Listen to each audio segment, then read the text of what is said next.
नमस्कार। आज हम एक ऐसी कहानी की परतों को खोलने जा रहे हैं जो रोंगटे खड़े कर देती है। किन्नर की अंतिम यात्रा। हम देखेंगे कि आखिर इसकी कहानी कैसे बुनी गई है और कैसे ये कर्म और न्याय जैसे काफी गहरे सवाल उठाती है। तो चलिए इस कहानी के रहस्यों में उतरते हैं। कहानी की शुरुआत ही एक ऐसी लाइन से होती है जो कह सकते हैं पूरे प्लॉट का टोन सेट कर देती है। कहते हैं कर्म कभी सवाल नहीं करता, वो बस इंतजार करता है। ये लाइन सिर्फ एक कहावत नहीं है, नहीं, ये तो एक चेतावनी है, एक अलार्म है कि जो होने वाला है उसे कोई टाल नहीं सकता। तो पहला हिस्सा, एक असफल अनुष्ठान। कहानी की शुरुआत यहीं से होती है। एक बहुत ही शक्तिशाली किरदार है और उसके साथ एक ऐसी रहस्यमयी घटना घटती है जो उसकी सारी शक्ति, सारा कंट्रोल, सब कुछ चकनाचूर कर देती है। तो सीन कुछ ऐसा है, एकदम सुनसान शमशान घाट, और वहां एक सिद्ध अघोरी साधु एक बहुत ही शक्तिशाली तांत्रिक क्रिया कर रहा है। उसकी आंखों में ना सालों की तपस्या की आग दिखती है और उसके हर मंत्र में जैसे ब्रह्मांड को हिलाने की ताकत हो। माहौल में एक अजीब सा डर है, एक रहस्य घुला हुआ है। वो अपनी क्रिया में पूरी तरह से डूबा हुआ है और तभी अचानक से हवन कुंड की आग फुस बुझ जाती है। कोई हवा का झोंका नहीं, कुछ नहीं, बस बुझ गई और चारों तरफ एक मौत जैसा सन्नाटा छा जाता है। ये एक बहुत ही अशुभ संकेत था, एक चेतावनी। और फिर जो होता है वो किसी के भी कंट्रोल से बाहर था। बुझी हुई चिता से एक स्त्री की आत्मा निकलती है। उसकी आंखों में एक ऐसी ताकत थी जिसे सहना नामुमकिन था। साधु की जो पवित्र रुद्राक्ष की माला थी वो टूटकर बिखर जाती है। वो मंत्र पढ़ने की कोशिश करता है लेकिन आवाज ही नहीं निकलती और फिर वो वहीं बेहोश हो जाता है। जब होश आता है और वो अपने आश्रम पहुंचता है तो देखता है कि एक अजीब से तूफान ने सिर्फ उसके आश्रम को तबाह कर दिया है, बाकी पूरे गांव को छुआ तक नहीं। सोचिए, उसकी सालों की तपस्या एक ही पल में राख। इसके बाद कहानी का दूसरा हिस्सा शुरू होता है, अश्विनी की फुसफुसाहट। अब कहानी और भी ज्यादा रहस्यमयी हो जाती है।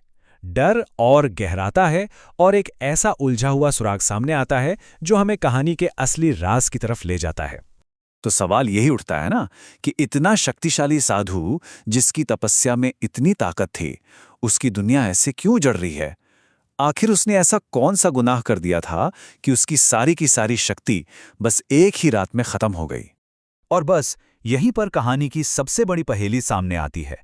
जंगल में एक रहस्यमयी आवाज उसे बार बार अश्विनी नाम से बुलाती है, लेकिन साधु को तो पता है कि जिस चीता पर वो क्रिया कर रहा था वो अपराजिता नाम की एक किन्नर की थी।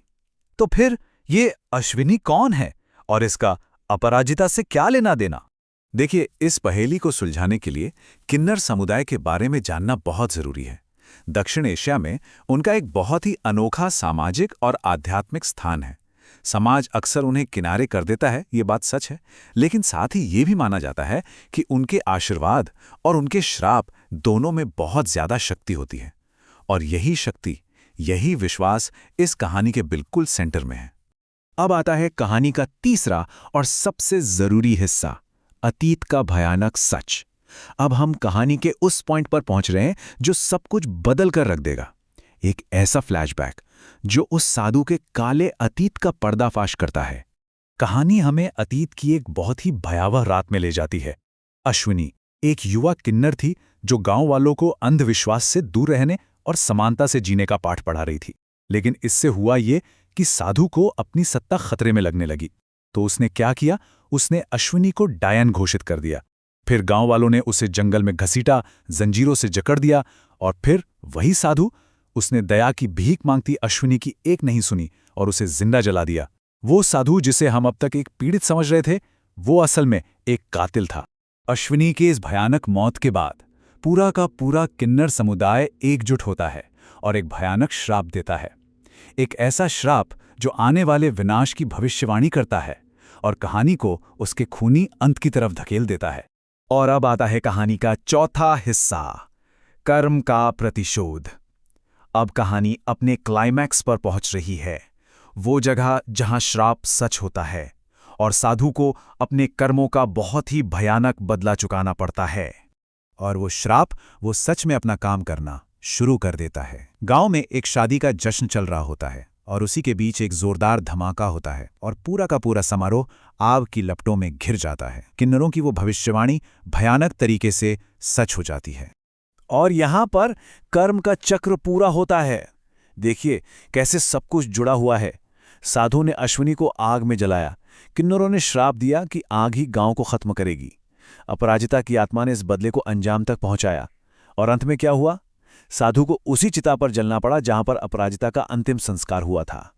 ये न्याय का एक भयानक चक्र है जो ठीक वहीं आकर खत्म हुआ जहां से शुरू हुआ था। वो साधु जो कभी इतना शक्तिशाली था, सोचिए अब वो घुटनों पर है, दया की भीख मांग रहा है।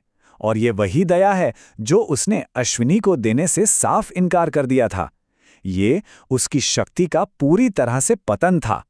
और कहानी का जो अंत है ना, वो सच में रोंगटे खड़े कर देता है। जैसे ही आग उस साधु को निगलती है, उसकी चीखें अश्विनी की उन दर्दनाक चीखों की याद में घुल जाती हैं। ये एक भयानक अंत था, लेकिन शायद यही एक सटीक न्याय भी था। कर्म ने अपना हिसाब पूरा कर लिया था। तो आखिर में एक ही सवाल बचता है, ये जो कुछ भी हुआ, क्या ये न्याय था या सिर्फ एक क्रूर बदला? किन्नर की अंतिम यात्रा कहानी को यहीं इसी गहरे और परेशान कर देने वाले सवाल के साथ खत्म करती है। सोचने के लिए बहुत कुछ है इसमें।